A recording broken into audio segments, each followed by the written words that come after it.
92.7 big எஃப்எம்ல மன்னா ethnic millets வழங்கும் டிகிடிசி powered by Udhayam பருப்பு வகைகள் மற்றும் பொன்வண்டு சோப்ஸ் அண்ட் டிடர்ஜென்ட் பவுடர்ல இன்னைக்கு பிக் டாக் வித் பாலாஜில பிரிட்ஜ் அப்படின்ற ஒரு ஆப்பை டெவலப் பண்ண நம்ம ஊர் இளைஞர்கள் பேசிக் கொண்டிருக்கிறார்கள். மச்சான் பாரா முதல் பாலிய சிக்ஸர் எங்கள மாதிரி 1000 பேருக்கு வேலை போட்டு கொடுத்திருக்காரு. இனாத்து குடுக்கணும் துப்பு தூ இந்த வாங்கிக்கோ துப்பு. எங்க சிவாஜிக்காக நாங்க உயிரை கூட கொடுப்போங்க. ரமணா தம்பி எங்களால காட்டி கொடுக்க முடியாது. கிச்சாவை விடுதலை செய் கிச்சாவை விடுதலை செய். Big talk. சாயங்காலம் இன்னைக்கு என்ன பண்ண போறோம்? நம்மளுக்கு நீங்க யார் இருக்கா? ஒரு நதி இல்லையே. நம்மள இப்படி அம்போன்னு நடுத்தர்ல ஊட்டி இவங்கள கிளம்பி போயிட்டாங்களே. ஐயோ என்னடா விளக்கு வச்சதுக்கு அப்புறம் இப்படி அழுவுறேன்றீங்களா? விளக்கு ஆமா ஆண்டி. சாயங்காலம் என்ன பண்ண போறேன்? இன்னைக்கு எதுவுமே இல்ல. 1.5 மாசம் இல்ல, 1.5 மாசம் கூட இருக்காது, ஒரு 15 நாளா எவ்வளவு ஜாலியா இருந்தோம். எதை பத்தியாவது ஒரு கவலை இருந்ததா? சாயங்காலம் வீட்டுக்கு போய் உட்காந்தோம்னா டெய்லி ஒரு மேட்ச் இருக்கும். அப்படியே ஜம்மா விராட் கோலிக்கே பீச்சே கே ஹேன்ற மாதிரி டெய்லி இந்தியா மேட்ச், அந்த மேட்ச் இந்த மேட்ச், ஆப்கானிஸ்தான் ஜெயிச்சிச்சாமேன்னு சொல்லிட்டு ஆரம்பத்துல ஆர்வமே இல்லாம இருந்தாலும் 2 மேட்ச் இந்தியா ஜெயிச்சதுக்கு அப்புறம் ஊர் உலகமே கிரிக்கெட்டை பார்க்க ஆரம்பிச்சு நேற்று ஃபைனல்ஸ்ல இந்தியா இல்லங்கிற சோகத்தையும் தாண்டி இன்னைக்கு வேர்ல்டு கப்பே இல்லங்கிற சோகத்தை பெருசா தாக்கிடுச்சு. என்ன பண்ணுவோம்? 5 நாள் பல்ல கடிச்சுட்டோம்னு வச்சுக்கோங்களேன். செம்ம ஜாலியா அடுத்த ஒரு 2 மாசத்துக்கு நம்மளுக்கு எதை பத்தியும் கவலை கிடையாது. எலெக்ஷன் நடந்தா என்ன நடக்கலன்னா என்ன, எத்தனை முனை போட்டு எத்தனை யார் கூட்டணி வேட்பாளர், நம்ம தொகுதி எது, அதுல யார் நிக்கிறா, இதுல இருக்கிறதுல யார் பெஸ்ட், ஒன்னத்தை பத்தி கவலைப்படாம ஜாலியா நம்ம பாட்டுக்கு என்ன பண்ணுவோம் அப்படின்னு பார்த்தா கிரிக்கெட்டே பார்த்துன்னு இருப்போம். கரெக்ட் தான் இல்ல? இந்த கிரிக்கெட் நடந்தா நம்மளுக்கு எதுவுமே ஞாபகம் இருக்க மாட்டேங்குது. இதே கல்கட்டால தான் 2 நாளைக்கு முன்னாடி பாலம் இடிஞ்சு விழுந்து அந்த ஊர்ல ஒரு பெரிய சோகம். எல்லாருமே என்னடா அது நம்ம டெய்லி போற பாலம் இடிஞ்சு விழுந்து 20 பேர்கிட்ட இறந்துட்டாங்களே அப்படின்ற மாதிரிலாம் இந்த கல்கட்டால நேற்றுக்கு ஒரு 30,000-40,000 பேர் கிரவுண்ட்ல செம்ம ஜாலியா உட்காந்து மேட்ச் பார்த்துன்னு. அதான் என்னடா எப்படியா சோகமாவே இருக்க முடியுன்றீங்களா? ஆமா, கிரிக்கெட் இருந்தா நம்மளுக்கு எதை பத்தியும் பால் விலை ஏறினா பெட்ரோல் விலை ஏறினா நம்மளுக்கு கண்டுக்கவே மாட்டோம். அவள் தான் கண்ணை கட்டி வச்சா மாதிரி டெய்லி டிஸ்கஷனே. கோலி நேற்றுக்கு சட்டையை கட்டினது பாத்தியா, அங்க பாத்தியா டெண்டுல்கருக்கு கிஸ் கொடுத்தாரு, டெண்டுல்கர் வந்து ஹைஃபை காமிச்சாரு, அமிதாப் பச்சன் மேட்ச் பார்த்தாரு, ஹர்ஷா போகலே திட்டினாருன்ற மாதிரி அடுத்த 2 months is going to be the entertaining of the enthralling. அடுத்த ஒரு 3 மணி நேரத்துக்கும் இந்த ஷோல அதிகமா நம்மளை சுத்தி பாதிக்கிற நம்ம சுத்தி நிக்கிற வக்கர கிக்கர குக்கரன்ற மாதிரி எல்லாம் எடுத்து போடான்ட்டு சம்மந்தமே நம்ம செம ஜாலியா பேச போறோம். நான் தான் பாலாஜி. இது 92.7 பிக் எஃப்எம்ல டேக் இட் ஈஸி. இந்தியால எங்க இருந்தாலும் எவ்வளவு கோடி ரூபாய் செலவானாலும் சமத்து பேனா சமத்து பேனா சுச்சு பிஜிக்கி அப்படின்னு நம்ம செம்ம ஜாலியா கேளுங்க. என் தலைவன்டா ஆஹா பட ஹீரோ மாதிரி இருந்தாலும் என்னமா போலிங் போடுறான். உலக 11 அணியிலே செலக்ட் ஆயிருக்கானா? யாரான்றீங்களா? நான் தான் பாலாஜி. இது 92.7 பிக் எஃப்எம்ல மன்னா எத்னிக் மில்லட்ஸ் வழங்கும் டிகிடிசி பவர்ட் பை உதயம் பருப்பு வகைகள் மற்றும் Ponvandu soaps and detergent powder. என்னாச்சு அப்படின்னு பார்த்தாக்கா அப்படியே டிவில நியூஸ் பார்த்துட்டு இருந்தா இதுக்கு அவ்வளவு தொகுதி அதுக்கு இவ்வளவு தொகுதிங்க நடுவில் வந்து உலக 11 கிரிக்கெட் அணி அனுபவிச்சிருக்காங்க. இந்த 2020 வேர்ல்டு கப்ல இருக்கிறதுலே செம்மையா கேப்டன் வந்து கோலி. அந்த டீம்ல முக்கியமான பிளேயரா இந்தியால இருந்து யார் திறமை என்டர் ஆயிருக்கா? ஆஷிஷ் நெகரா. எங்கடா அந்த பட்டன் அட ஐயோ அட வரமாட்டேன் வந்துருச்சு. எவ்வளவு கிண்டல் பண்ணி கடந்த ஒரு 10 வருஷமா நான் இந்த ரேடியோல வேலைக்கு சேர்ந்த அண்ணில இருந்து முதல் நாள்ல இருந்து ஆஷிஷ் நேகரா வந்தாலே எனக்கு சந்தோஷமாயிடும். ஆஷிஷ் நேகரா செம ஜாலியா இன்னைக்கு டைம் பாஸ் ஆகுன்ற மாதிரி. ஒரு 4-5 வருஷத்துக்கு அவரு அப்படிதான் கிரிக்கெட் விளையாடினார். அப்பப்போ ஏதாவது ஒரு விக்கெட் 5 விக்கெட் 4 விக்கெட் எடுத்து இந்தியன் டீம்ல இருந்தா இந்த வாட்டி வேர்ல்டு கப்ல என்ன ஒரு பர்ஃபார்மன்ஸ்ல வயசு ஆக ஆக அப்படின்ற மாதிரி சம மெச்சூரிட்டி. ஆஹா படத்துல நடிச்சும் போது கூட இந்த மாதிரி இல்ல. தோனியை எதிர்த்து பேசுற மாதிரியே, அதாவது தோனி டெசிஷன் தப்பு இது மாத்தலாம் அப்படின்ற மாதிரி இம்பார்ட்டன்ட் டிஸ்கஷன் போது நான் எதுக்கு என்னால வயசான காலத்துல ஓடவே முடியல, நான் பாட்டுக்கு ஒரு ஓரமா நிக்கிறேன்ற மாதிரி இல்லாம அந்த பும்ரோ போலார், அதுக்கப்புறம் வந்து அந்த இன்னொரு போலர் இருக்கா பாண்டியா மண்டையங்கட்டெல்லாம் போயிட்டு அன்னைக்கு என்ன மாதிரி சொன்னா இந்த மாதிரி போடாதரா அப்படிலாம் சொல்லிட்டு ஐடியா கொடுத்தது. So I am really falling in love with this guy called Ashish Nehra. அதுக்கப்புறம் இந்த வேர்ல்டு கப்ல சம விஷயம் வந்து விராட் கோலி கெப்பிச்சேக்கே இல்ல செம்ம லைத்தனால். அதுக்கப்புறம் இந்த வேர்ல்டு கப்ல செம்மையான ஒரு விஷயம் என்ன அப்படின்னா லாஸ்ட் ஒரு 2-3 இயர்ஸா விராட் கோலி ஒவ்வொரு வாட்டி செஞ்சுரி அடிச்சு ஏதாவது ஒரு ரெக்கார்ட் பண்ணும்போதெல்லாம் டெண்டுல்கரை நெருங்கி விடுவாரா, டெண்டுல்கரின் சாதனையை முறியடிப்பாரா அப்படிலாம் பேசியிருந்தாங்க. அதுக்கப்புறம் ஒரு 1-1.5 வருஷமா வந்து டெண்டுல்கர் ஈக்குவலா கம்பேர் பண்ணும்போது எல்லாம் வந்து திட்ட ஆரம்பிச்சாங்க. கோலி எங்க சின்ன பையன், அவனை போயிட்டு டெண்டுல்கர் கூட செக் நான்சென்ஸ் அப்படின்னு இந்த பட்டனை 50 வாட்டி அமுக்குற மாதிரிலாம் இருக்கும். ஏன்னா டிபேட் எல்லாம் ஒன் சைடடா தான் இருக்கும். கொஞ்சம் பேர் சொல்லுவாங்க, நிறைய பேர் வந்து திட்டுவாங்க. ஆனா இந்த ஒரு 2020 வேர்ல்டு கப்ல கோலி ஆல்மோஸ்ட் டெண்டுல்கரோட கம்பேரிசன்ல அவள் தான் ஈக்குவல். கோலி ஆமா கோலி டெண்டுல்கர்லாம் ஒரே இதுன்ற மாதிரி இந்த கம்பேரிசனை எல்லாருமே அக்செப்ட் பண்ண ஆரம்பிச்சிட்டோம்ல. அதோட கடைசி இதுவா என்னன்னா தோக்கிற டோர்னமெண்ட்லாம் man of the series Tendulkar தான் வாங்குவார்.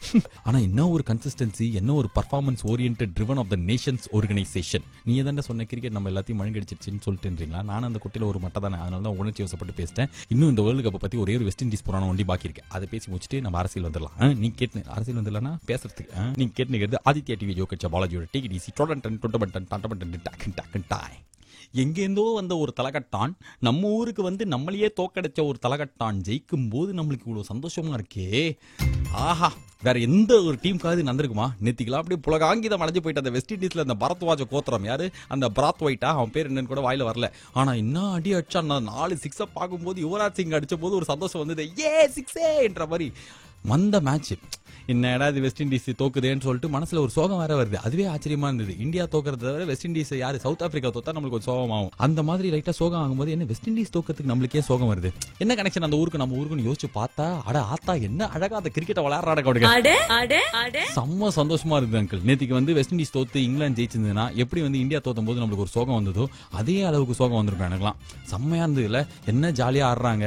அதுவும் அந்த ஸ்பீச் அந்த கேப்டன் சாமி வந்து ஒரு speech, oh what a great guy of the speaking of the stage in the ceremony of captain இல்ல, செம்மையா பேசினால. என்னது அவங்க ஊர் நாட்டு எங்களுக்குலாம் காசே கொடுக்க சம்பளமே கொடுக்க மாட்டேன்றாங்க, எங்களை யாருமே பாத்துக்க மாட்டேன். இன்ஃபேக்ட் எல்லாரும் எங்களை மூளைக்கட்ட முன்னம் கிரிக்கெட் பிளேயர்ஸ் எல்லாம் சொன்னானுங்க. அந்த மார்க் நிக்கோலஸ்க்கு அதே மாதிரி கலாய்ச்ச எல்லாருக்கும் இந்த வெற்றியை டெடிகேட் பண்றோம்லாம் சொல்லும்போது சூப்பர் சிங்கர் ஃபைனல்ஸ் பார்த்த ஒரு ஃபீலிங், வாட் எமோஷனல் அத்தியாச்சாரம்ல. ஜெயிச்சதுக்கு அப்புறம் ஹோட்டல்ல போய் செம்ம டான்ஸ் ஆடுறானுங்க. இதே பாகிஸ்தான்ல இது மாதிரி பண்ணியிருந்தாங்கன்னா அவள் தான் எங்க நாட்டை ஜெயிச்சுட்டு எங்ககிட்டே டான்ஸ் ஆடுறீங்க மூஞ்சில் எல்லாம் பாட்டில் எடுத்து விசிரிச்சிருப்பாங்க. ஆனா நம்ம ஊர்ல ஆடும்போது வெஸ்ட் இண்டீஸ் டீம் எவ்வளவு ஜாலியா நம்மளே ஜெயிச்சிட்டாங்களே சொல்லிட்டு அங்க இருக்கிறவங்க ஏஜிங் சாக் சுக்கு சாக்குன்னு கூட சேர்ந்து ஆடுறாங்க. அது மட்டும் இல்லாம ஆப்கானிஸ்தான் டீம் கிட்ட தோத்து அவங்க செலிப்ரேஷன்ல அப்படியே கிறிஸ் கெயில் டான்ஸ் ஆன ஒரு வீடியோ, இந்த மொத்த வேர்ல்டு கப்ல I am falling in love with Nehra எப்படியோ அதே மாதிரி வெஸ்ட் இண்டீஸ் டீம் மேலயும் செம்ம லவ் வந்துருச்சு. இதுலயே எனக்கு பிடிக்காத அந்த பொலாட் வேற டீம்ல இல்லையா, இன்னும் கொஞ்சம் லவ் ஜாஸ்தி ஆயிடுச்சு. வெஸ்ட் இண்டீஸ்லயே பிடிக்காத ஒரே பிளேயர் பொலாட் தான். இந்த ஐபிஎலுக்கு வந்துருவான் கரெக்டா மூஞ்சோ அப்படின்ற மாதிரி வச்சுட்டு, மத்தபடி எல்லாருமே ஆனா சூப்பர்ல, குட்டி குட்டியா நிறைய தீவு, அதுல நிறைய தீவுல வறுமை அதெல்லாம் தாண்டி கூட்டமா வந்து அண்டர் 19 வேர்ல்டு கப் ஜெயிச்சாச்சு, உமன்ஸ் வேர்ல்டு கப் ஜெயிச்சாச்சு, மென்ஸ் வேர்ல்டு கப் ஜெயிச்சாச்சு. அந்த காலத்துல வெஸ்ட் இண்டீஸ் என்ன டீம் தெரியுமா அப்படின்னு சொல்லிட்டு நம்மளுக்கு முன்னாடி ஜெனரேஷன்ல இருக்கிறவங்க சொல்லுவாங்க. அங்கிள் நீங்க பார்க்கும்போதெல்லாம் நான் பார்க்கும்போதெல்லாம் வெஸ்ட் இண்டீஸ் செம்ம மொக்க டீம், ஆனா திருப்பியும் பழைய வெஸ்ட் இண்டீஸ் மாதிரி செம்மையா துவம்சமா இவங்க ஆடுறது நல்லா தான் இருக்குது, ஜாலியா இருக்குது. கிரிக்கெட்டை பத்தி நீட்டி மொழிக்கு பேசின பாலாஜோட நீ கேட்டுக்கிறது 92.7 பிக் எஃப்எம்ல take it easy powered by Udhayam பருப்பு வகைகள் மற்றும் Ponvandu soaps and detergent powder brought to you by Manna ethnic millet ஒரு மாசமா இன்டர்நேஷனல் லெவல் குவிஸ் கான்டெஸ்ட் நடத்தினதில்ல, ஒரே என்டர்டைன்மெண்ட் தான் எனக்கு. ஆனா எனக்கு இல்லையேன்றாதீங்க ஆண்டி. 92.7 பிக் எஃப்எம்ல நான் தான் பாலாஜி. இது டேக் இட் ஈஸி நிகழ்ச்சி என்னாச்சு அப்படின்னு பார்த்தாக்க இந்த ஒரு மாசத்துல இன்டர்நேஷனல் லெவல் குவிஸ் கான்டெஸ்ட் அப்படின்னு சொல்லிட்டு டெய்லி 2-3 டீம் உட்கார வச்சு கேள்வி எல்லாம் கேட்போம். கேள்வி சாதாரணமா ரொம்ப பயங்கர elementary level basic level questions தான். ஆனா வந்து வர பதில்கள் ஹிலேரியஸ்லி ஃபன்னி ஆஃப் த ஹியூமரஸ் டெக்னாலஜியா இருக்கும். என்ன அப்படின்னா ஒரு டீம் கிட்ட ஏதோ கிட்ட கேட்டேன், இந்தியாவோட பிரசிடென்ட் யாரா தம்பி அப்படின்னா இமீடியட்டா எந்த ஒரு தயக்கம் இல்லாம பார்த்திவ் பட்டேல் அப்படின்றான். அப்படியே பாலுங்கிறது உங்க பேர் பலர் ஆயிடுச்சு. தம்பி பார்த்திவ் பட்டேல் விக்கெட் கீப்பர் தான், பிரசிடென்ட் அப்படின்னா மோடி அப்படின்றான். பிரசிடென்ட்னா தமிழ்ல என்னன்னா மந்திரின்றான். எதுக்குமே சம்பந்தம் கிடையாது. ஏதோ ஒரு பிவிஎஸ் லட்சுமணி எந்த ஊர் அப்படின்னு கேட்டதுக்கு வந்து பெங்களூர் அப்படின்னா, இல்லடா பெங்களூர் கிடையாது, பெங்களூர் எங்க இருக்கு அப்படின்னா ஆந்திரா அப்படின்னா, பெங்களூர் ஆந்திராவில் இடம் இருக்குன்னு பல்ல கடிச்சு கேட்டா சாரி நான் தெரியாம சொல்லிட்டேன், பெங்களூர் வந்து ஹைதராபாத்ல இருக்கு அப்படின்றான். எங்கடா அந்த பட்டன். இது ஏதோ நான் கதைக்காக இப்ப இன்ட்ரெஸ்டிங்கா சொல்லணும், இது இன்ட்ரெஸ்டிங்கா வந்து இல்ல அதுக்காக எல்லாம் கிரியேட் பண்ணதெல்லாம் கிடையாது. நிஜமாலே இந்த ஒரு மாசத்துல நடந்த ஒரு பயங்கர ஷாக்கிங்கான விஷயம், ஐயோ என்னடா இப்படி இருக்காங்களேன்னு நினைச்ச விஷயம் என்னன்னா, கிட்டத்தட்ட ஒரு 500-600 பசங்க வந்திருப்பாங்க. 18 வயசுல இருந்து 35 வயசுக்குள்ள இருக்கிறவங்க டெய்லி வந்து விளையாடும் போது ஜாலியா இருக்குது. எல்லாருமே வந்து ஒரு டாக்டரா இருக்காங்க, டென்டிஸ்டா இருக்காங்க, சாஃப்ட்வேர் கம்பெனி வேலை செய்றாங்க, காலேஜ்ல இன்ஜினியரிங் படிக்கிறானுங்க. ஆனா இவங்க எல்லாருக்குமே என்ன அப்படின்னு பார்த்தா எதுவுமே தெரியல. தெரிஞ்சுக்கணும்லாம் வந்து அவங்க எல்லாம் எதுவுமே பெருசா மெனக்கெல்லாம் இல்ல. சின்ன வயசுல நம்மள யாராவது கேள்வி கேட்டிருப்பாங்க, நம்மளுக்கு தெரியலனா ஒரு மாதிரி கூச்சமெல்லாம் இருக்கும், ஐயோ நம்மளுக்கு தெரியலையே, இது கூட தெரியாம இருக்குமே எல்லாம். இவங்களுக்குலாம் என்னன்னா தெரியல, இப்ப என்ன நான் வேணா கூகுள்ல பார்த்தா கூகுள் சொல்ல போகுதுன்ற மாதிரி ரொம்ப ஆச்சரியமா, தெரியாதது கூட தப்பு இல்ல, தெரிஞ்சுக்கணும்னு அந்த எந்த எஃபோர்ட்டுமே கிடையாது, இப்படியே இருக்கிறாங்க. இவங்களுக்கு வந்து எலெக்ஷன் மே 16ஆம் தேதி மே 19ஆம் தேதி ஓட்டு போடுவீங்களா? ஆனா ஒரே நல்ல விஷயம் என்ன, எல்லாருமே எஸ் நான் ஓட்டு போடுவேன் அப்படின்றாங்க. ஏன்னா நாட்டு கடமை எல்லாம் கிடையாது, ஓட்டிங் இஸ் ஸ்கூல் இவங்களுக்குலாம். யாருக்கு போட போறோம், எதுக்காக போட போறோம், அது ஓட்டு போடணும்னா எந்த கட்சிக்கு போடலாம், நம்ம தொகுதி எது, எந்த தொகுதியில இருக்கும், அதுல யார் வேட்பாளரா நிப்பாங்க, எந்த முனை தேர்தல் போட்டி, எதுலயும் இல்ல. நான் ஓட்டு கையில மைய வச்சு அதை Facebookல போட்டோ எடுத்து ஐ voted, I did the duty, வால் ஜெய் ஹிந்த், பாரத் மாதா கி ஜெய், அவள் தான் முடிஞ்சு போச்சு கடமை. எதுக்குடா திடீர்னு நீட்டி மொழிக்கு சொன்னேன்றீங்களா அங்கிள்? ஒரு மாசமா சொல்லணும்னு நினைச்சேன். டெய்லி இந்த டீம் எல்லாமே திட்டுவேன், ஏட்டா நீங்க பேப்பர் படிக்கணும் அப்படின்னு படிப்பண்ணா அப்படின்னுவான். ஆனா என்னன்னா எல்லாரையும் பல்ல கட்சி திட்டி அவங்க எல்லாம் இப்ப வந்து இந்த வயசான தாத்தாவெல்லாம் பாப்பாங்கல்ல, அந்த மாதிரி என்ன ஃபீல் பண்ண வச்சுட்டாங்க அங்கிள். ரொம்ப கவலையாயிடுச்சு அங்கிள். சப்போஸ் உங்க வீட்டில் ஸ்கூல் படிக்கிற குழந்தை, காலேஜ் படிக்கிற குழந்தை, தம்பிடே நீயே தான் சொல்றேன், இதை கொஞ்சம் இதெல்லாம் நல்லா தெரிஞ்சுக்கணும்டா தம்பி, நம்ம தானே இருக்கோம் இங்க. எது இப்போ ஓட்டு போறதுன்னா வெறும்னு போயிட்டு அங்க வந்து ஏதாவது ஒரு பட்டன் நம்ம வீட்டு கையில மை வச்சா சூப்பரா கடமையை முடிச்சிட்டோமா? நீ முதல்ல எந்த தொகுதி, முதல்ல எலெக்ஷன் லிஸ்ட்ல பேர் வச்சு பண்ணியா? அதுக்கே ப்ரொசீஜர் ரொம்ப சிம்பிள் தான். நிறைய பேர் அதுவே பண்ணல. சரி அந்த ப்ரொசீஜர் கொஞ்ச நேரத்தில் வந்து புலம்புறேன். இப்பவே புலம்பினா நாதஸ்வரம் சீல் பார்த்து 4 நாள் பேசுற மாதிரி ஆயிடும்ன்றதுனால கொஞ்ச நேரத்தில் வந்து சொல்றேன். இது 92.7 பிக் எஃப்எம்ல புலம்பி நிக்கிற பாலாஜியோட டேக் இட் ஈஸி. எல்லாத்தையும் அப்படி எடுத்துக்க முடியாதா? ஏதோ புலம்பிந்தேனே, எங்க புலம்பிந்தேன்? ஆமா, ஓட்டர் ஐடி வாங்குறது, ஓட்டர் லிஸ்ட்ல பேர் இருக்கிறது, சப்ப விஷயம் அதே பண்ணாம இருக்கானுங்க அங்கிள். யாரான்றீங்களா? டெய்லி இந்த ஷோக்கு வர குசி இன்டர்நேஷனல் லெவலில் விளையாடுறோமே, அது பார்ட்டிசிபென்ட்ஸ் தான். 92.7 பிக் எஃப்எம்ல ராதா பாலாஜி மன்னா எத்னிக் மில்லட்ஸ் வழங்கும் டேக் இட் ஈஸி நிகழ்ச்சி brought to you by அது பவர்ட் பை வந்து டெய்லி சொல்ற வந்து போச்சா இது? ஆமா, உதயப்பருப்பு வகைகள் மற்றும் Ponvandu soaps and detergent powder. என்ன தெரியுமா அங்கிள், கிட்டத்தட்ட ஒரு 500-600 பசங்க கூட பேசி ஒவ்வொரு நாளைக்கும் அவங்களுக்கு ஐயோ இது கூட தெரியலையே இது கூட தெரியலையே அப்படின்னா வந்து என்ன தெரியல இப்போ அப்படின்ற மாதிரி தான் அவங்க இருக்காங்க. ஆனா அந்த வருத்தத்தில் தான் கொஞ்ச நேரத்துக்கு முன்னாடி வந்து புலம்பினேன், கொஞ்சமா தெரிஞ்சுக்கலாமே நம்மன்ற மாதிரி. அதுல பேசிக்கா இப்ப நம்ம பண்ண வேண்டிய விஷயம், இன்னும் கொஞ்ச நாள் தான் டைம் இருக்கு, எத்தனை நாள் வரைக்கும் கூட தெரியல. ஆனா ரொம்ப ஈஸியான விஷயம் வந்து நம்ம இருக்கிற ஏரியாக்குன்னு ஒரு ஓட்டர் லிஸ்ட் இருக்கும். அதாவது இப்போ நான் வந்து கோட்டூர்புரத்தில் இருக்கேன், என்னோட தொகுதி சைதாப்பேட்டை தொகுதி. நான் இருக்கிற தெருவுக்கு ஓட்டர் லிஸ்ட்னு ஒன்று இருக்குது. ஏற்கனவே இருக்கிறவங்களாம் இருப்பாங்க, புதுசாக வரவங்களா இல்லை ஆட் பண்ணணும் அப்படின்னா, நான் புதுசாக போனோம் அந்த ஏரியாவுக்கு. ஸோ ஆட் பண்ணணும் அப்படின்னா வாசல்லே வந்து கேட்பாங்க, கொஞ்ச நாள் வந்து முன்னாடி கேட்டிருப்பாங்க இருக்காங்களா இவங்களாம், நீங்கள் வந்திருக்கீங்களா, உங்கள் பேர் என்ன சொல்லுங்கலாம் சொல்லிட்டு. அதில் மிஸ் பண்ணியிருந்தா கூட இப்போ எதுவுமே கிடையாது, ஃபோன்லேயே இருக்கு அங்கிள். ஃபோன்லேயே போயிட்டு எலெக்ஷன் கமிஷனுக்கு வெப்சைட்லாம் இருக்குது, ஃபேஸ்புக் போகிற அதே டைமில் இன்னொரு டேபில் அது ஓப்பன் பண்ணணும்னு வச்சுக்கோ, ஓப்பன் ஆகும். ஓப்பன் பண்ணணும் ஒரு அமுக்கு என்ன வேணும் அப்படின்னு கேட்கும். அது எனக்கு வந்து ஓட்டர் ஐடியே இல்லையே அப்படின்னா வந்து அதுக்கு அப்ளை பண்ணலாம். என் பேர் இருக்கானே தெரியலையே அப்படின்னா அது செக் பண்ணலாம். இல்லையே பேரே ஐயா அப்படின்றதுக்குள்ள பதறாம என்ன பண்ணலாம், இன்னொரு பட்டன் அமைக்கினா அந்த ஃபார்ம் பண்ணி ஃபில் பண்ணி கொடுத்தா ஒரு நம்பர் வருது. அந்த நம்பர் தான் எனக்கும் வந்தது. வந்ததுக்கு அப்புறம் இப்போ என்ன அடுத்த கட்ட நடவடிக்கைனே தெரியாம அந்த நம்பர் வச்சு அப்படியே பார்த்துனே இருந்தா 2 நாள்ல அவங்களே ஃபோன் பண்ணாங்க, சார் அடையார் மண்டல அலுவலகத்திலே பேசுறோம், நீங்க வரும்போது இந்த தகவல்லாம் எடுத்துட்டு 2 போட்டோ எடுத்துட்டு வந்துட்டீங்கன்னா உங்களுக்கு ரெடி அப்படின்னாங்க. நானும் போய் கொடுத்துட்டேன், எனக்கு இப்போ ரெடி ஆயிடுச்சு. எவ்வளவு நேரம் தெரியுமா ஆச்சு? 5 நிமிஷம் போன்ல வேலை. அதுக்கப்புறம் வந்து அங்க போனதுக்கு அப்புறம் எக்ஸாக்டா ஸ்பெஷல் பூத் எல்லாம் போட்டிருக்காங்க. ஒரு 20 நிமிஷத்துல என் வேலையை முடிஞ்சு போச்சு அங்கிள். அவ்வளவுதான் தம்பிடே, அவ்வளவுதான்டா வேலையே. முதல்ல பேர் இருந்தாதான் ஓட்டர் ஐடி வச்சிருக்கேன் அதனால நான் போய் ஓட்டு போட்டுறேன்னு போட்டுற முடியாது. நீ ஏற்கனவே வந்து வடபழனியில் இருந்திருப்ப, இப்போ திடீர்னு திண்டிவனத்துக்கு போயிட்டேன்னா எப்படி அங்கே ஓட்டு போட முடியும்? திண்டிவனத்தில் உன் பேர் இருக்கணும்ல. ஸோ முதல்ல பேர் இருக்கான்னு செக் பண்ணி அப்படி இல்லை அப்படின்னா அப்ளை பண்ணனா உனக்கு அதுக்கப்புறம் அந்த நம்பர் கொடுப்பாங்க. அந்த நம்பர் இருந்ததுன்னா அதுக்கப்புறம் ஓட்டர் ஐடி அதுக்குள்ளே கச்சிச்சுன்னா வச்சு போடலாம். இல்லைனா ஏதாவது அவங்க சொன்ன ப்ரூஃப் இத்தனை ப்ரூஃப் இருக்குது இதில் எது வேணாலும் எடுத்துகிட்டு வந்து போடலாம்லாம் சொல்லுவாங்க. எடுத்துகிட்டு போய் ஓட்டு போடலாம்டா. அதுவும் ஓட்டு போடுறதுனா என்ன தெரியுமா, நீ வெறும்னா போயிட்டு அங்கே அந்த பட்டன்லாம் இருக்கும், அப்படியே எங்கி பிங்கி பாங்கி போட்டு, இல்லைனா நான் ஓட்டு போடுற கட்சி ஜெயிக்கிற கட்சியாக இருக்கணும் அப்படிலாம் இல்லாமல் ஒரு சும்மா ஒரு ஃபோன் வாங்கினாலே அமேசானில் எவ்வளோ ரிவ்யூ பண்ணுறோம், பார்க்குறோம். அவன் என்ன சொல்லியிருக்கான், இவன் என்ன சொல்லியிருக்கான், 4 வெப்சைட்டில் கம்பேர் பண்ணோம். ஓட்டு போடுறதுக்கு கொஞ்சமா தெரிஞ்சுக்கணும்டா, யாருக்கு போட போறோம், எதுக்காக அவங்களுக்கு ஓட்டு போடணும் அப்படிலாம் சொல்லிட்டு. இன்னும் 1 மாசம் இருக்குல்ல, டெய்லி கொஞ்சம் கொஞ்சமா சொல்றேன். ஆமா, நானும் இந்த ஷோல சொல்லி வர விளம்பரத்துக்கு நடுவில் நீ அதை கேட்டு ஏதாவது ஒன்று பண்ணி எப்படியா கொஞ்சம் தெரிஞ்சுன்னு போய் ஓட்டு போடுறா, சும்மா போயிட்டு அமிக்கிட்டு வந்துடாதா. ஓகே, நீ கேட்டுங்கிறது பத்திரத்தில் பேசுகிற பாலாஜியோட டேக் டிசி கேட்ட பாடல் இடம்பெற்ற திரைப்படம் நடிகர் ஆர்ஜே பாலாஜி நடிச்ச. கேட்கும் போதே கண்டாவே இருக்குன்றீங்களா, அதை ஸ்டாப் பண்ணிட்டேன். 92.7 பிக் எஃப்எம்ல பாலாஜியோட டேக் டிசி கேட்டுன்னு இருக்கும் போது என்னாச்சு அப்படின்னு பார்த்தாக்க, கொஞ்ச நேரத்துக்கு முன்னாடி ஒரு விஷயத்தை லைட்டா போற போக்குல சொல்லிட்டேனா, ஆனா உறுத்திட்டே இருந்தது. ஐயோ நீட்டி மொழிக்கு சொல்லியா என்னன்னா அதே ஒரே விஷயம் தான். நம்ம வந்து ஒரு படம் பார்க்க போறோம் அப்படின்னா எவ்வளவு ரிவ்யூ படிக்கிறோம், இந்த வெப்சைட்ல அந்த வெப்சைட்ல இவர் என்ன சொன்னார், அவர் என்ன சொன்னார், எத்தனை ஸ்டார் கொடுத்தாங்க, எத்தனை மிளகா கொடுத்தாங்கன்னு சொல்லிட்டு இவ்வளோ ரிவ்யூஸ் பார்க்குறோம். ஒரு சின்ன ஒரு 2500 பொருள் வாங்கணும் Amazon.comல அப்படின்னா எத்தனை ரிவ்யூஸ் வந்திருக்கு, 4 ஸ்டார் யாராவது கொடுத்தாங்களா, ரிவ்யூஸ்ல என்ன சொல்லிருக்காங்க, ஏதாவது குறை இருக்கா, டெலிவரியில ப்ராப்ளம் இருக்கான்னு சொல்லிட்டு அவ்வளோ ஆராய்ச்சி பண்றோம். எல்லா விஷயத்தை பத்தியும் நீட்டி முழக்கி படிச்சு தெரிஞ்சதுக்கு அப்புறம் தான் போய் வாங்குறோமே. ஆனா ஒரு ஓட்டு போடும்போது எந்த ஒரு ப்ரிப்பரேஷனுமே இல்லையே நம்ம கிட்ட. என்ன ப்ரிப்பேர் பண்றோம், எதுவுமே பண்றது இல்லை. நம்மளுக்கு என்ன தெரியும், இப்போதைக்கு எத்தனை முனை போட்டி, 5 முனை போட்டி, 5 முனை 5 தனித்தனி டீமா இருந்து இருக்காங்க. இதுக்கு முன்னாடி இது மாதிரி இருந்தது கிடையாது. ஸோ இவங்களோட தேர்தல் அறிக்கை என்ன, அவங்களோட தேர்தல் அறிக்கை என்ன, இந்த அறிக்கையில் சொன்னது எதுவுமே பண்ண மாட்டாங்க. எல்லாத்துமே ஒரு வாரம் பொங்கலுக்கு லீவுலாம் ஒரு அறிக்கை இருக்குது. அது யார் சொன்னா, அது நம்மளுக்கு நிஜமாலே தேவையா, இந்த மாதிரிலாம் எவ்வளோ கொஸ்டின்ஸ் இருக்கும் ஓட்டு போறதுக்கு முன்னாடி. எதுவுமே நம்ம யோசிச்சு பார்த்துறோம், எதுவுமே பண்ண மாட்டேன்றோம். ப்ரிப்பரேஷனே கிடையாது நம்மளுக்கு. நம்ம என்ன தொகுதி அப்படின்றதே வந்து நம்மளுக்கு எலெக்ஷனுக்கு 2-3 நாள் முன்னாடி தான் தெரியுமே. அதுக்கப்புறம் ஓட்டு போட அந்த ரூம் போற வரைக்கும் கூட யார் இருக்கா, அப்பா கூட்டு வராங்கன்னா அப்பா யாருக்குப்பா போடுறதுன்னா அப்பா சொல்றவங்களுக்கே போடுவோம். இல்ல நம்ம ஓட்டு போடுறவங்க ஜெயிக்கணும் அப்படின்ற ஒரு என்னது, நம்ம ஓட்டு போடுறவங்க ஜெயிக்கணும், எவ்வளவு மோசமா இருந்தாலும் நம்ம ஓட்டு போடுறவங்க ஜெயிக்கணும்ன்ற ஒரு ஆட்டிடியூட். இல்ல நம்மளுக்கு தெரிஞ்சதே மொத்தம் 2-3 கட்சி, அந்த 2-3 கட்சியில யாராவது ஒருத்தரங்க நிக்கிறாங்கன்னா அவங்களுக்கு போடுவோம், இல்ல ஒரு நடிகர் நிக்கிறாங்கன்னா அவங்களுக்கு போடுவோம். ஆனா எந்த ஒரு ப்ரிப்பரேஷனுமே இல்ல. ஏன் அது ப்ரிப்பேரே பண்ணாம போறோம்?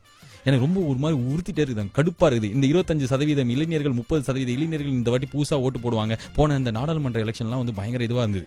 எல்லாரும் ஓட்டு போறது ஒரு பெருமிதமா நினைச்சு பிரைடா, எஸ் நான் ஓட்டு போட போறேன், எனக்கு இது கடமை, என்ன உடுங்கடா, நான் போய் போடுறேன்டா, கியூல நிக்கிறேன்டா அப்படின்லாம் சொல்லிட்டு எல்லாம் நின்று போட்டாங்க. பயங்கரமா சந்தோஷமா இருந்தது. ஆனா ஒரு கொஞ்சம் இப்போ வரைக்கும் வந்து யோசிச்சு பார்த்தா அது எல்லாரும் எதுக்காக போட்டாங்க, ஏதாவது ஒரு இன்டென்ஷன் இருந்ததா அப்படின்னா, ஃபேஸ்புக்ல போட்டோ போடலாம், செல்ஃபி எடுக்கலாம்.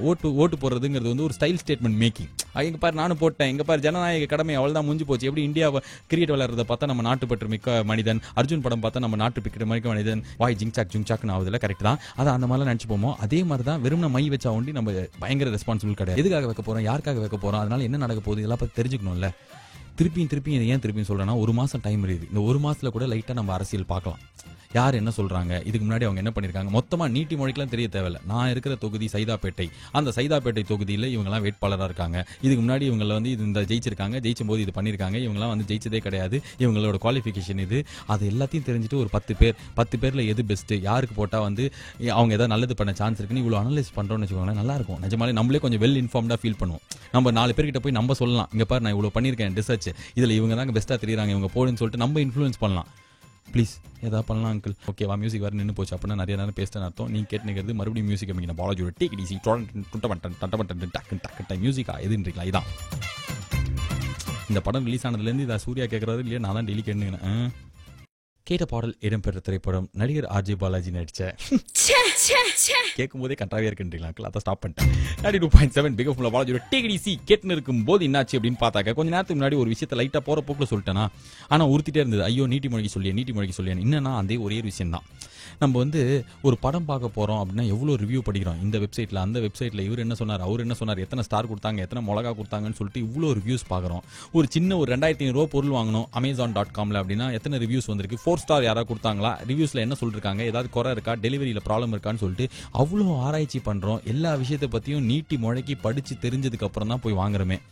ஆனா ஒரு ஓட்டு போடும்போது எந்த ஒரு ப்ரிப்பரேஷனுமே இல்லையே நம்ம கிட்ட. என்ன ப்ரிப்பேர் பண்றோம், எதுவுமே பண்றது இல்லை. நம்மளுக்கு என்ன தெரியும், இப்போது எத்தனை முனை போட்டி, 5 முனை போட்டி, 5 முனை 5 தனித்தனி டீமா இருந்து இருக்காங்க. இதுக்கு முன்னாடி இது மாதிரி இருந்தது கிடையாது. ஸோ இவங்களோட தேர்தல் அறிக்கை என்ன, அவங்களோட தேர்தல் அறிக்கை என்ன, இந்த அறிக்கையில் சொன்னது எதுவுமே பண்ண மாட்டாங்க. எல்லாத்துமே ஒரு வாரம் பொங்கலுக்கு லீவுலாம் ஒரு அறிக்கை இருக்குது. அது யார் சொன்னா, அது நம்மளுக்கு நிஜமாலே தேவையா, இந்த மாதிரிலாம் எவ்வளோ கொஸ்டின்ஸ் இருக்கும் ஓட்டு போறதுக்கு முன்னாடி. எதுவுமே நம்ம யோசிச்சு பார்த்துறோம், எதுவுமே பண்ண மாட்டோம்ல, ப்ரிப்பரேஷனே கிடையாது நம்மளுக்கு. நம்ம என்ன தொகுதி அப்படின்றதே வந்து நம்மளுக்கு எலெக்ஷனுக்கு 2-3 நாள் முன்னாடி தான் தெரியுமே. அதுக்கப்புறம் ஓட்டு போடுற அந்த ரூம் போற வரைக்கும் கூட யார் இருக்கா, அப்பா கூட்டு வராங்கன்னா அப்பா யாருக்குப்பா போடுறதுன்னா அப்பா சொல்றவங்களுக்கே போடுவோம். இல்ல நம்ம ஓட்டு போடுறவங்க ஜெயிக்கணும் அப்படின்ற ஒரு என்னது, நம்ம ஓட்டு போடுறவங்க ஜெயிக்கணும், எவ்வளவு மோசமா இருந்தாலும் நம்ம ஓட்டு போடுறவங்க ஜெயிக்கணும்ன்ற ஒரு ஆட்டிடியூட். இல்ல நம்மளுக்கு தெரிஞ்சதே மொத்தம் 2-3 கட்சி, அந்த 2-3 கட்சியில யாராவது ஒருத்தரங்க நிக்கிறாங்கன்னா அவங்களுக்கு போடுவோம், இல்ல ஒரு நடிகர் நிக்கிறாங்கன்னா அவங்களுக்கு போடுவோம். ஆனா எந்த ஒரு ப்ரிப்பரேஷனுமே இல்ல. ஏன் அது ப்ரிப்பேரே பண்ணாம போறோம்? எனக்கு ரொம்ப ஒரு மாதிரி உறுத்திட்டே இருக்குது, கடுப்பா இருக்குது. இந்த 25% இளைஞர்கள் 30% இளைஞர்கள் இந்த வாட்டி புதுசா ஓட்டு போடுவாங்க. போன இந்த நாடாளுமன்ற எலெக்ஷன்லாம் வந்து பயங்கர இதுவா இருந்தது. எல்லாரும் ஓட்டு போறது ஒரு பெருமிதமா நினைச்சு பிரைடா, எஸ் நான் ஓட்டு போட போறேன், எனக்கு இது கடமை, என்ன விடுங்கடா நான் போய் போடுறேன்டா, கியூல நிக்கிறேன்டா அப்படின்லாம் சொல்லிட்டு எல்லாம் நின்று போட்டாங்க.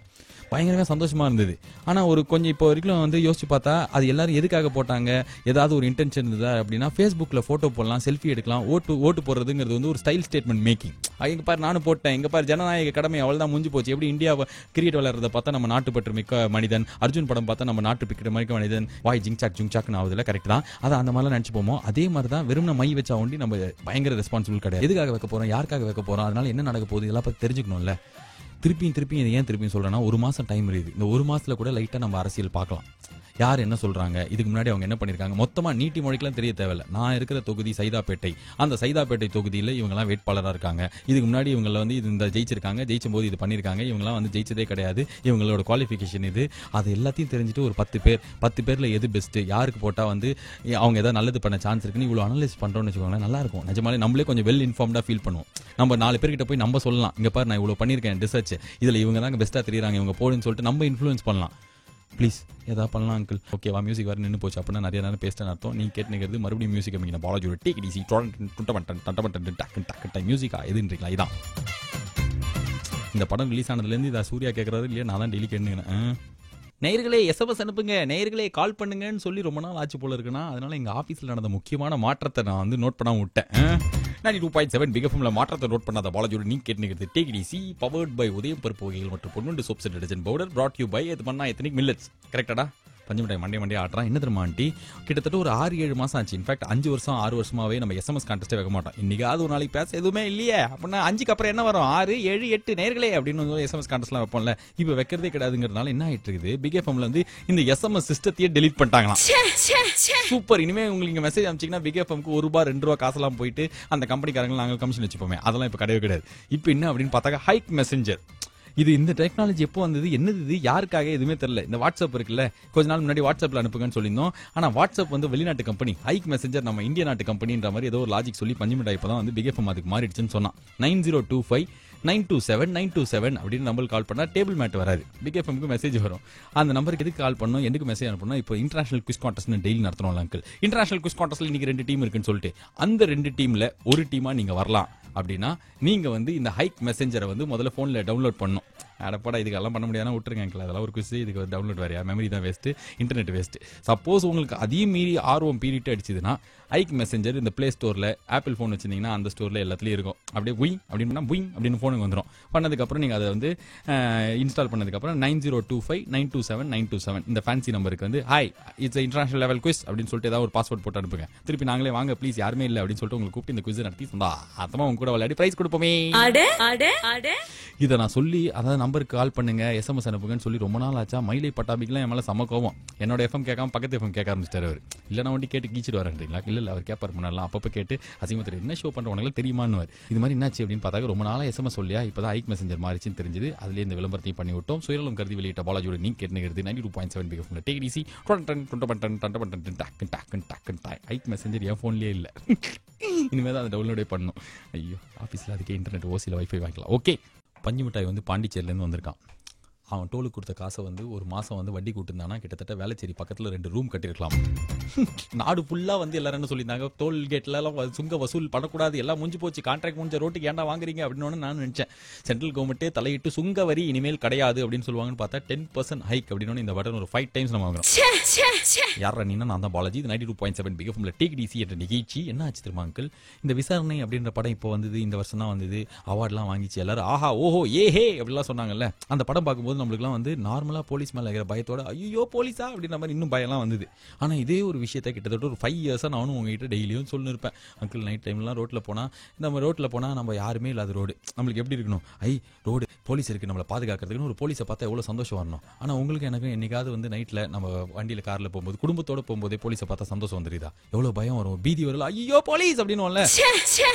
இத்தனைக்கு நம்ம அல்கொய்தா அந்த அல் குசீரா கசீரா கிடையாது, குடிச்சிருக்க மாட்டோம், நம்ம கையில் கத்தியோ கடப்பாரையோ இல்லை யாரையோ கொலை பண்ணிட்டு போகிற அவசரமோ பதட்டமோ இருக்காது. நம்ம சாதாரண ஒரு மனுஷன் நைட் எங்கேயா சத்தியம் தேட்டர்லையோ ஏதோ ஒரு தேட்டரில் படம் பார்த்துட்டு அந்த டிக்கெட்டையும் வந்து 1992 மாதிரி பாக்கெட்டில் வச்சிருப்போம். ஏன்னா போலீஸ் கேட்டால் காமிக்கணும் அப்படின்னு சொல்லிட்டு. டிக்கெட் இருந்தாலும் நம்ம சாதா பேப்பர் டிக்கெட் கேட்போம், பார்க்கிங் டோக்கனாவது கேட்போம். ஏன்னா அந்த அளவுக்கு இன்னும் அவங்ககிட்ட பயம் இருக்குன்னு. இப்போ எதுக்கு திடீர்னு இது மறுபடியும் சொல்கிறேன் அப்படின்னா, எலெக்ஷன் டைம் வேறையா, நம்ம வண்டியில் வந்து மாச கடைசியில் பக்கத்து கடையில் நாயர் கடையில் கொடுக்குறது எங்கிட்ட 5 மினிட் காசு இருக்காது. ஆனால் நம்ம வண்டியில் ஒரு 2 கோடி ரூபாய் காசு இருக்க மாதிரி அதை நிறுத்தி ஒவ்வொரு வாட்டியும் செக் பண்ணும்போது பதட்டம் ஜாஸ்தியாகுது. நாங்களாம் திருடன் கிடையாது, தீவிரவாதி கிடையாது. எல்லா வாட்டியும் நியூஸில் வர டெய்லி வரும், இன்று பிடிப்பட்டது 1,43,00,000. ஆனால் அதில் ₹1 கூட வந்து அரசியல் கட்சியிலேருந்து எல்லாம் பிரிச்சிருக்க மாட்டாங்க. சாதாரணமாக வேலை பண்ண போறவன், ஒரு மளிகை கடை வச்சிருக்கிறவர், பெட்ரோல் பங்க் நடத்தி கலெக்ஷனை கல்லால போட போறவர்ன்ற மாதிரி சாதாரண மக்களுக்கு இடையூறு இல்லாமல் இவங்கெல்லாம் செக் பண்ணலாம்ல. அதுவும் செக் பண்ணும்போது சார் இது வெறும் டியூட்டி தான், how are you, have a good day அப்படின்னு சொல்லிட்டு இங்கிலீஷ் படத்தில் வர போலீஸ் மாதிரி. ஏன் வந்து காலாகாலமான போலீஸ்னாலே நம்ம பயப்படுறோம்? இந்த படம்லாம் வருது, விசாரணைலாம் பார்த்து காவல்துறை கமிஷனர் பாராட்டினார் அப்படின்ற மாதிரி நியூஸ்லாம் வரும். ஆனால் பாராட்டுறதுக்கு பதிலாக ஒரு கேம்ப் நடத்தி நம்ம எப்படி ஃப்ரெண்ட்லி போலீஸா, ஹே டூட் ஹவ் ஆர் யூடா அப்படின்னு சொல்லிட்டு ஒரு போலீஸ் சொன்னா என்ன தப்பு? பயம் போயிடுச்சுன்னா என்ன? அவங்க போயிட்டா எதுக்கு நம்ம பயம் இருக்கு? நம்மள நார்மல் ஹியூமன் பீயிங் தானே. நைட்டு ரோட்டில் போகிறது முன்னாடி 92ல் 91லலாம் வந்து வெயிட் யாருக்கு வேலை இருக்காது, வாட்ச்மேன் தான், செக்யூரிட்டி கூர்க்கார் தான் வேலை செய்வார். இப்போலாம் வந்து ஒரு பாப்புலேஷனில் ஒரு குறிப்பிட்ட சதவீதம் பேருக்கு நைட்டு வேலை வந்துருச்சு. ஸோ நார்மல் ஹியூமன் பீயிங் நைட்டில் நடவிடுவாங்க. நடுநிசி நாய்கள்லாம் கிடையாது நாங்கள். ஸோ இது யாராவது ஒரு பெரிய அதிகாரி கேட்டிருந்தீங்கன்னா ஏதாவது ஒன்று பண்ணுங்க, எலெக்ஷன் டைமில் பண்ணால் அந்த கோட் ஆஃப் கண்டக்ட்லாம் சொல்ல முடிஞ்சதுக்கப்புறமா எங்களுக்குலாம் போலீஸை பார்த்தா இன்னும் பயப்பட வேணாம். எங்களுக்குலாம் போலீஸை பார்த்தா ஹே கைஸ் அப்படி பேசுகிற மாதிரி ஜாலியாக இருக்கும். ஓகே, நீட்டி மணிக்கு பேசின பாலாஜோடி நீ கேட்டுங்கிறது டேக் இட் ஈஸி. ஷோ பேர் தான் டேக் இட் ஈஸி. எல்லாத்தையும் எப்படி முடியாது, அதான் சொல்லிட்டேன். நேற்று வரைக்கும் இவ்வளோ சந்தோஷமாக இருந்தேன். நம்மளுக்கு வாழ்க்கையில் ஏதாவது கவலை இருந்ததா? வந்ததுலேருந்து என்ன இப்படி புலம்ப வச்சுட்டானுங்க. இதாவது நாட்டில் என்ன நடக்குது, பால் விலை ஏறிச்சா, பெட்ரோல் விலை 3 ரூபாய் ஏற்றினானுங்க, எதை பற்றி நம்மளுக்கு கவலை இல்லை. 2 வாரம் அப்பா என்ன ஜாலி, கிரிக்கெட்னு இருந்தோம். இன்றைக்கி நம்மளை நடுத்தரில் நிற்க வச்சுட்டு எல்லாம் நாட்டுக்கு போயிட்டானுங்களே. எங்கே போவோம், எதை போய் பார்ப்போம்? வீட்டுக்கு போனால் சூப்பர் சிங்கரும் முடிஞ்சிருக்கும், அரவிந்த் தாக்ஷனா அவள் ஜெயிச்சது முடிஞ்சு போச்சு. இப்போ ப்ளூப்பர்ஸ் போட்டிருப்பாங்க, அதே ப்ளூப்பர்ஸ் எத்தனை வருஷமாக பார்ப்போம், பார்க்கறதுக்கு எதுவுமே இல்லை, போக்கிடமே இல்லையே. இன்னும் ஒரு 5 நாள் பல்ல கடிச்சிக்கணும். டியூஸ்டே, வென்ஸ்டே, தேர்ஸ்டே, ஃப்ரைடே, அதுக்கப்புறம் சாட்டர்டே அன்னைக்கு ஷாருக் கான் டான்ஸில் ஆரம்பிக்கும். அடுத்த 2 மாதத்துக்கு நம்மளுக்கு தேர்தல் வந்தால் என்ன, ஜெயிச்சா என்ன, போனான்ற மாதிரி சமதான். IPL it's a fever starting and all. எல்லாத்தையும் வந்துட்டாங்களா? ஆமா அங்கிள். ஆனால் இன்னைக்கு போய் மறக்கிறதுக்கு எதுவுமே இல்லைன்றதால சீக்கிரமாக நாதஸ்வரம் சீரியல் முடிஞ்சு போச்சா? பஞ்சமிட்டாய் தெரியல, பஞ்சமிட்டாய் அழகி தான் பார்ப்பான். டெய்லி அழகி பார்த்தா தான் அவனுக்கு தூக்கமே வரும். அதை பார்த்துட்டு தூங்க வேண்டியதான். KTVல இன்றைக்கி நம்ம போகிற அன்றைக்கி என்ன ஆயிருக்குன்னா, அப்பாஸ் ஸ்டூடியோ 1 படம் போட்டிருப்பாங்க. அப்பாஸே வீட்டில் நீங்கள் கரண்ட் ஆஃப் பண்ணிவிடுவார். அந்த மாதிரி அதை போய் நம்ம என்னத்தை பார்க்குறது? சரி, ஏதாவது ஒன்று பார்த்துட்டு 4 மணி நாளைக்கு சாயங்காலம் வந்து உங்களை பார்க்குற வைக்கலாம். நீங்கள் உங்களை நல்லா பார்த்துக்கோங்க, பக்கத்தில் இருக்கிற முடிஞ்சா பார்த்துக்கோங்க. And see you next time. This is Balaji saying tata bye bye, good night. நான் கிரேட் நைட். டைம் எதுவுமே இல்லை பேசுறதுக்கு, அதனால் இதை வச்சு ஓட்டிட்டலன்றீங்களா? கரெக்ட் தான், பசிக்குது வேறையா, அதனால் பானிபூரி சாப்பிடணும், நாக்கு அப்படி பண்ணுறதுக்கு துடிச்சிக்கு, அதனால் நான் கிளம்பிடுறேன். ஓகே, பாருங்கள் வாயெல்லாம் அப்படி வளருது. ஓகே, இதுக்கப்புறம் நான் பேசாமல் இருக்கிறது உங்களுக்கு நல்லது. அடுத்தது ரகசிய சிநேகிதி வருது. அதனால் அங்கிள் வீட்டில் இருக்கிற எல்லாரையும் எங்கேயா போக சொல்லிட்டு முடிஞ்சா வண்டி எடுத்துகிட்டு ஒரு ரவுண்ட் போவாங்க, தனியாக கேட்கணும் அதெல்லாம். ஓகே, கேட்டு அதெல்லாம் அதுக்கப்புறம் நான் சொல்ல மாட்டேன். ஓகே, மன்னா எத்தனிக் மில்லட்ஸ் வழங்கும் take it easy powered by Udhayam பருப்பு வகைகள் மற்றும் பொன்வண்டு சோப்ஸ் அண்ட் டிடர்ஜென்ட் பவுடர்ல பிக் டாக் வித் பாலாஜி தொடரும்.